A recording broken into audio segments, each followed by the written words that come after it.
हैदराबाद आंध्र प्रदेश दक्षिण भारत की भूतपूर्व रियासत तथा उसका मुख्य नगर ऐतिहासिक दृष्टि से अधिक प्राचीन न होते हुए भी पिछले 200 वर्षों से दक्षिण की राजनीति में इस नगर का प्रमुख भाग रहा है। काकतीय नरेश गणपति ने वर्तमान गोलकुंडा की पहाड़ी पर एक कच्चा किला बनवाया था। 14वीं शती में इस प्रदेश में मुसलमानों का अधिकार हो जाने के पश्चात बहमनी राज्य स्थापित हुआ। 1482 में बहमनी राज्य के एक सूबेदार सुल्तान कुली कुतुबुल मुल्क ने इस कच्चे किले को पक्का बनवाकर गोलकुंडा में अपनी राजधानी बनवाई। कुतुबशाही वंश के 5वें सुल्तान मोहम्मद कुली कुतुब शाह ने 1591 में गोलकुंडा से अपनी राजधानी हटाकर नई राजधानी मूसी नदी के दक्षिणी तट पर बनाई, जहां हैदराबाद स्थित है। राजधानी गोलकुंडा से हटाने का कारण था वहां की खराब जलवायु तथा जल की कमी। यह नया हरा भरा तथा खुला स्थान सुल्तान ने यूं ही एक दिन यहां आखेट करते हुए पसंद कर लिया था। उसने इस नए नगर का नाम अपनी प्रेमिका भागमती के नाम पर भागनगर रखा। मूसी नदी के पास एक गांव चिचेलम, जहां भागमती रहती थी, नए नगर के भावी विकास का केंद्र बना। सुंदरी भागमती को कुतुब शाह ने बाद में हैदरमल की उपाधि प्रदान की और तत्पश्चात भागनगर भी हैदराबाद कहलाने लगा। यह भी कहा जाता है कि वर्तमान हैदराबाद के स्थान पर प्राचीन समय में पाठशिला नामक नगर बसा हुआ था। कुतुब शाह फारसी भाषा का अच्छा कवि था। चिचेलम ग्राम के स्थान पर चारमीनार नामक भवन बनवाया गया, जिसके ऊपर एक हिंदू मंदिर स्थित था।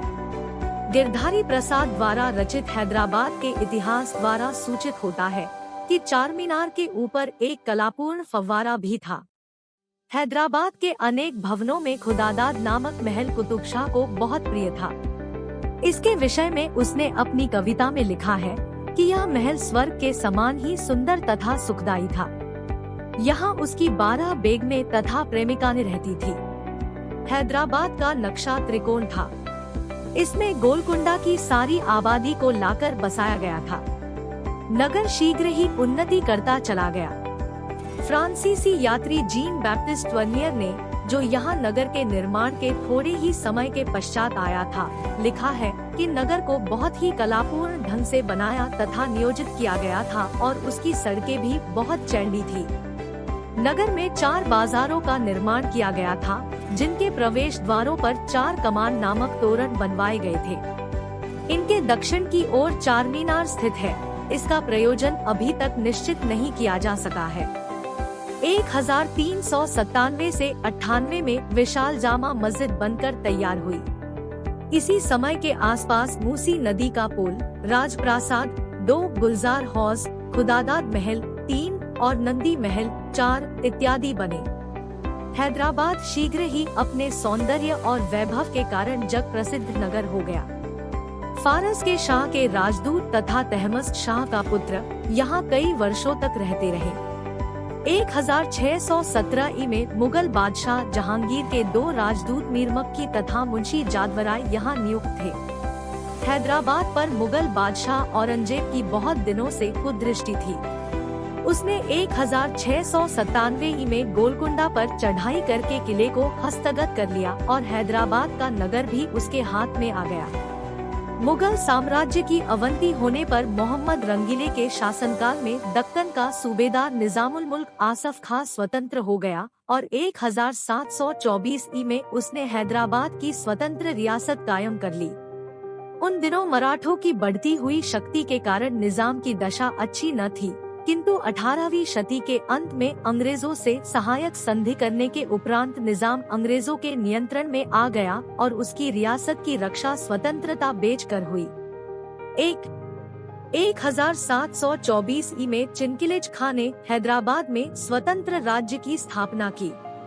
उसे प्रायः निजामुल मुल्क के नाम से जाना जाता है। सर्वप्रथम जुल्फिकार खां ने दक्कन में स्वतंत्र राज्य स्थापित करने का सपना तब देखा जब बहादुर शाह प्रथम के समय 1708 में वह दक्कन का वायसराय बना था, परंतु 1713 में उसकी मृत्यु के बाद यह योजना समाप्त हो गई। निजामुल मुल्क तुरानी गुट का था। उसने सैयद बंधुओं के पतन में महत्वपूर्ण भूमिका निभाई थी। 1722 में निजामुल मुल्क को दिल्ली में वजीर का पद दिया गया। वजीर के पद पर कार्य करते हुए चिनकिलेज खां दिल्ली दरबार के दूषित माहौल को देखते हुए 1723 के अंत में शिकार खेलने के बहाने दक्कन चला गया। हैदराबाद में कई ऐतिहासिक मंदिर भी स्थित हैं। इसमें झामसिंह का मंदिर प्रसिद्ध है, जिसे तृतीय निजाम सिकंदर शाह के समय में उसके अश्वसेनापति झामसिंह ने बनवाया था। यह मंदिर बालाजी का है। इसके लिए निजाम ने जागीर भी निश्चित की थी। इस मंदिर के द्वार पर अश्व प्रतिमाएं बनी हैं। हैदराबाद की रेजिडेंसी 1803 से 1808 ही तक बनी थी। इसको कैप्टन एचिलीस क्रिकपैट्रिक 5 ने बनवाया था। क्रिकपैट्रिक ने अपनी मुसलमान बेगम खैरुन्निसा के लिए रेजिडेंसी के अंदर रंगमहल बनवाया था। हुसैन सागर झील, जो 1.5 मील लंबी है, 1560 के लगभग इब्राहिम कुली कुतुब शाह द्वारा बनवाई गई थी। पुराने समय में इस झील के तट पर 2 सराएं थी, जिनमें परस्पर गूंज द्वारा बात की जा सकती थी। विशाल मक्का मस्जिद को गोलकुंडा के सुल्तान मोहम्मद कुतुब शाह ने बनवाना प्रारंभ किया था और यह औरंगजेब के समय में 1687 में पूरी हुई। फ्रांसीसी सरदार रेमंड का मकबरा सुरूर नगर की पहाड़ी पर है।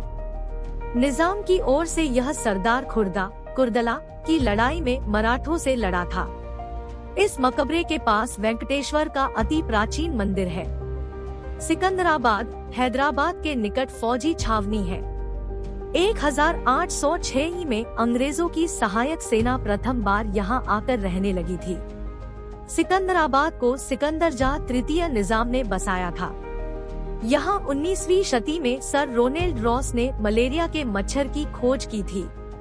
एक दक्षिण मध्य भारत का पूर्व सामंती राज्य निजामुल मुल्क मीर कमरुद्दीन द्वारा स्थापित, जो 1713 से 1721 तक दक्कन में लगातार मुगल बादशाहों के सूबेदार रहे।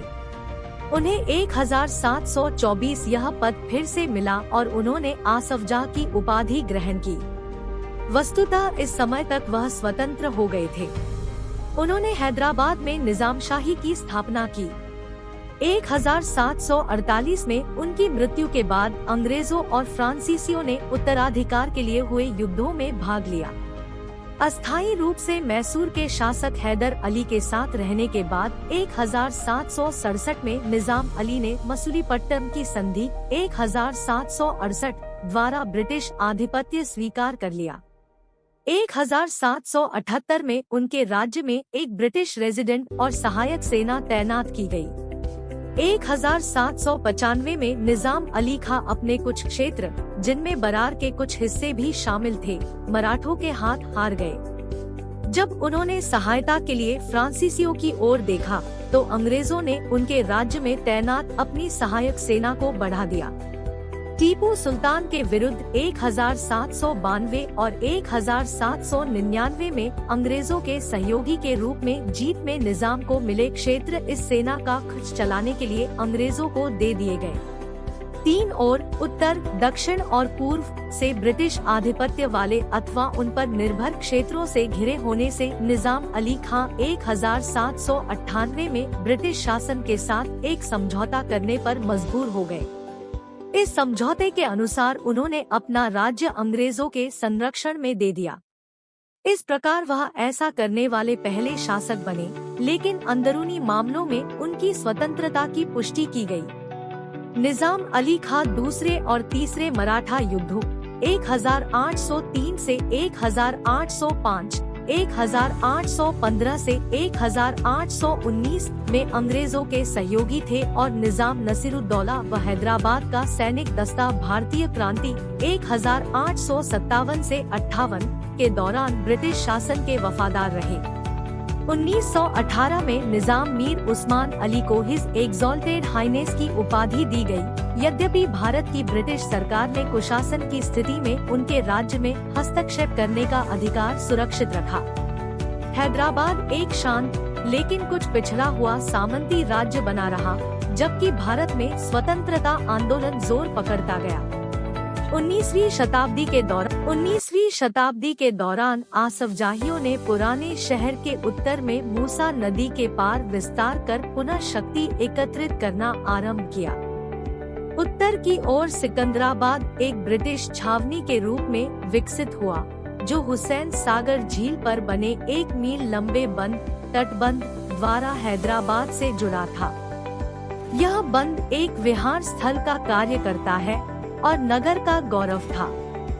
हिंदू व मुस्लिम शैलियों का सुंदर सम्मिश्रण प्रदर्शित करने वाली कई नई संरचनाएं बाद में बनाई गई। निजामों के शासन में हिंदू और मुसलमान भाईचारे से रहते थे। यद्यपि भारत की आजादी के तुरंत बाद एक कट्टर मुस्लिम गुट रजाकारों ने राज्य और नगर में तनाव पैदा कर दिया था। भारतीय उपमहाद्वीप का विभाजन 1947 में भारतीय उपमहाद्वीप का विभाजन होने पर निजाम ने भारत में शामिल होने की अपेक्षा स्वतंत्र रहना चाहा।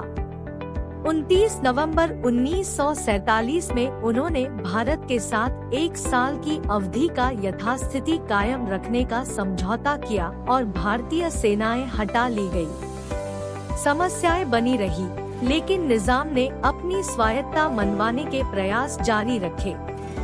भारत ने जोर दिया कि हैदराबाद भारत में शामिल हो जाए। निजाम ने ब्रिटेन के राजा जॉर्ज 6 के समक्ष गुहार की। 13 सितंबर 1948 को भारत ने हैदराबाद पर आक्रमण कर दिया और 4 दिन के अंदर इस राज्य ने स्वतंत्र भारत में सम्मिलित होना स्वीकार कर लिया। कुछ समय के लिए सैनिक व अस्थायी नागरिक सरकारों के बाद राज्य में मार्च 1952 में एक लोकप्रिय सरकार व विधानसभा का गठन किया गया।